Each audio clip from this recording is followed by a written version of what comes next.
Hey, everybody, it's Ed. I was searching the internet and I came across an interesting article and I thought I would share it with everybody who's interested. It's from theexpress.co.uk. I'm not familiar with it, but the headline is Elvis Movie replaces the King's voice with an up and coming actors. So, what I'm going to do is I'm going to read you a little story. And this story is going to tell us the story of that headline. All right, but it says fans of Elvis Presley are eagerly awaiting the exciting upcoming biopic from Lerman, which is due to hit cinemas later this year. The June 2022 movie will retell the story of the King of Rock and Roll in a brand new light. Not only will it showcase how he made a name for himself in the 1950s as the inventor of a new music genre, rock and roll, but it will also explore his downfall and eventual death. Before that, however, the star will be shown rising to fame in a world without mainstream rock music, but the king won't be singing the songs himself. What's that about? The director, Lerman, spoke candidly about the upcoming movie that he has painstakingly crafted during a recent interview.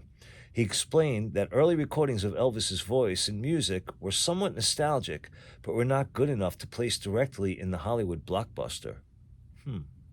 Instead, he got the actor portraying Elvis in the movie, Austin Butler, to sing and record the iconic songs for the cinema audiences. Uh-oh. All right, Lerman said, quote, "We came up with an unusual language, a musical language for the film. Austin would sing all the young Elvis.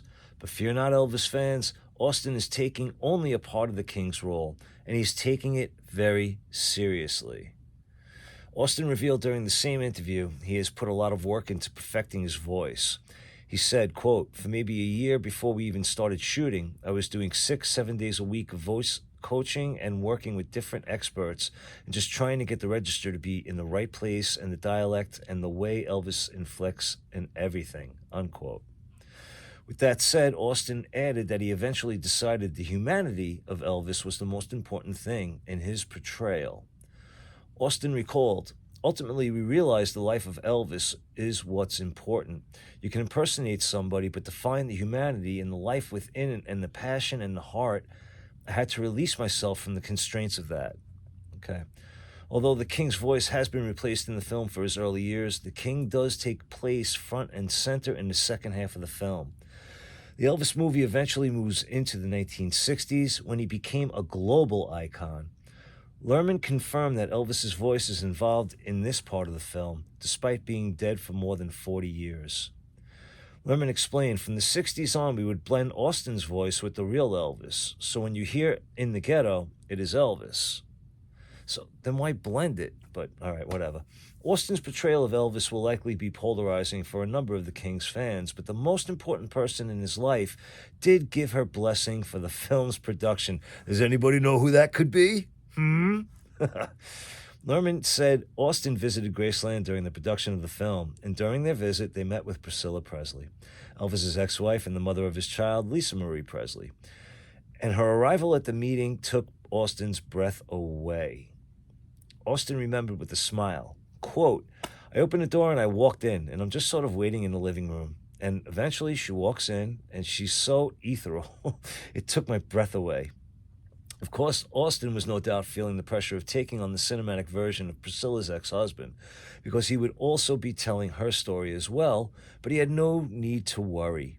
The 30-year-old said, quote, "Priscilla looked me in the eyes, and there was something so profound about staring into these eyes that meant so much to Elvis. Gives me chills right now," unquote.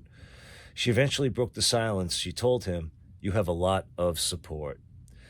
Elvis hit cinemas on June 24th, 2020. So there you have it. So I find that kind of interesting that they are going to blend, or actually no, the early Elvis songs are going to be apparently just Austin's voice, and the later stuff, it'll be a combination of Elvis and Austin, or hopefully just Elvis. I don't know. Oh, wow. Amazing. What do you think? Leave me a comment. What do you think? I don't know, man. I got to be honest though. I am looking forward to seeing this movie. I'm gonna see it. I'm kidding myself if I say I'm not. I'm going to see it. So let me know what you think. Leave a comment. And yeah, that's really interesting. All right, everybody. I appreciate you watching. Be good to yourselves. Be good to each other. Take care.